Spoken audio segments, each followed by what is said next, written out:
Alrighty, let's go for an FPV flight with the DJI FPV drone. I'm going to go into manual mode,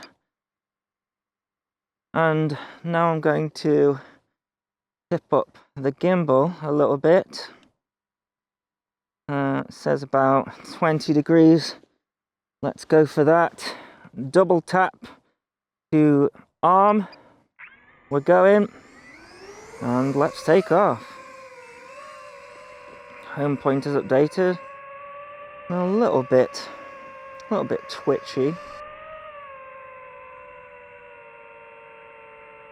And there we go.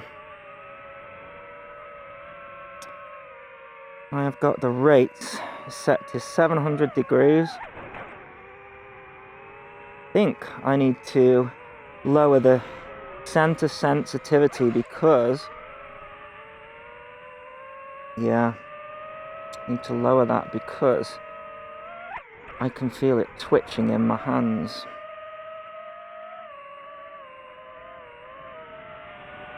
One of the things that people commented on about this guy was the fact that it probably flies like Beta Flight, Clean Flight 2016, 2015. I disagree with that. I think it flies pretty nice. Then you've got the added rock steady in there, which helps. The one thing that you can't do, of course, is tune the PID. You can only tune the rate. So, a lot of people are like, wow, we'll come out with a carbon frame for it. I've even seen somebody do that. The problem is you cannot change the PIDs. So, if you're saying that the PIDs need updating in the first place, then they're definitely going to need updating if you change anything about it. Like, I've seen people put GoPros on them. I don't know why. This is something, right, okay, people putting GoPros on them. I'm currently pointing at the sun, and this is something that a GoPro can't do. Everybody talks about, it's not a GoPro quality. You couldn't fly through a GoPro because when you point a GoPro at the sun, the dynamic range is not good enough to see the ground. Yet I'm flying fine here with the FPV drone. Something that's going to annoy a lot of people as well is the fact that the feed is a higher resolution than the V1. It just is. I'm sorry, some people are on the fence, or it looks a bit clearer, but is it because of the camera? No. What we are looking at here is the second generation of the FPV system. This isn't just an air unit or a Vista quality. And it was the thing that upset me, really, because that is something that it does better than the current system. Yeah, I need to tune my rates better. This isn't smooth enough for me, but it's not the model, it's how I've set it up. Alright, let's talk about battery and range.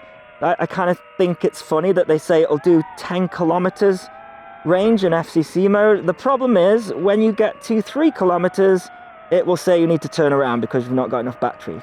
So, I think what that says is, yeah, you've got a lot of penetration through objects, and that's something that, around these trees that I can see, it is just fantastic. You don't want to hit any of the trees, of course, because it'd just be in pieces. So yeah, think about the range more as, the penetration behind objects and things, rather than, how far it will go. It's not really a model for flying that far.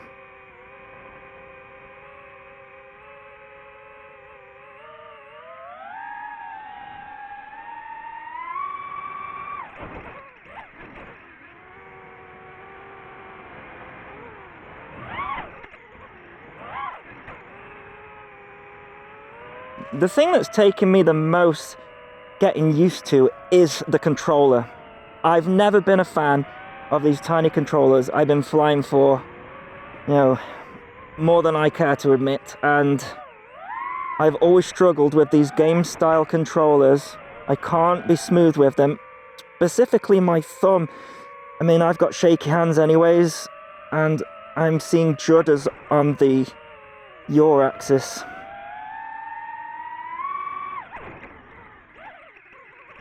But, you know, if I'd received this model with this kind of tune on it, I'd say fine. You know, it's like these days we can just rely on GoPros and stuff like that. If you had the smoothest tune on any quad, I would still say that if you put a GoPro with Real Steady or Hyper Smooth on it, that you would get better results.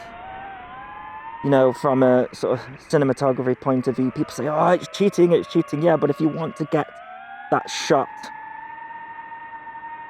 then, you know, why not have all this stabilization stuff? It's cool. Okay, so I'm at 120 meters there. That is the legal height. You want to know what that looks like? Doing a couple of rolls on the descent.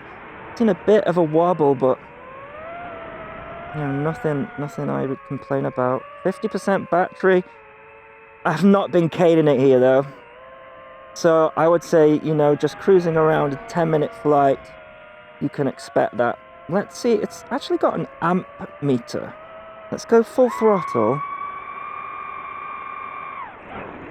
26 amps it says. I can slightly hear a voltage sag, but of course we don't get the voltage through the screen. We don't get anything like that. It just says battery 45%. 27 satellites, that's a lot of satellites.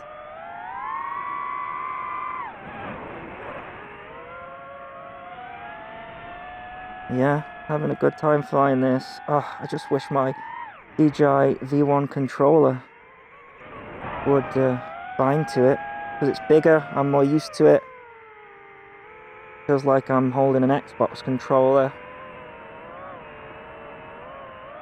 What was it that people were saying? Oh, you know, you're not doing rolls close enough to the ground.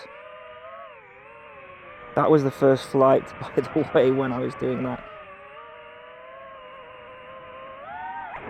That close enough to the tree for you?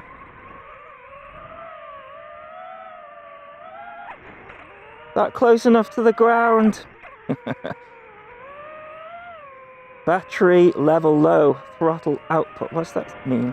Battery level low, throttle output. Oh, we're on 34%. And what is that? We're at...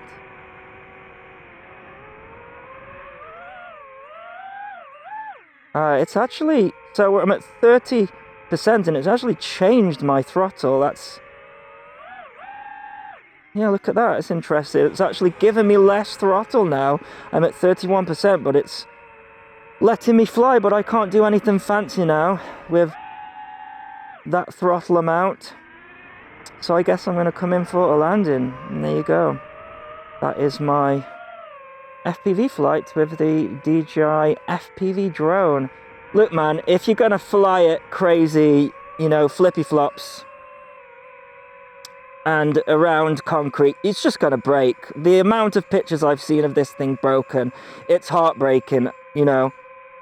If you want to do proper acro, get a carbon fiber freestyle quadcopter and get into it that way. And this is a nice thing to have, but, you know, you can only really, you know, cruise around with it. You know, if you start pushing it and stuff, it's going to cost you a lot of money. Anyways, let's come in for a landing. It's going to be a double tap of the button to unarm, disarm.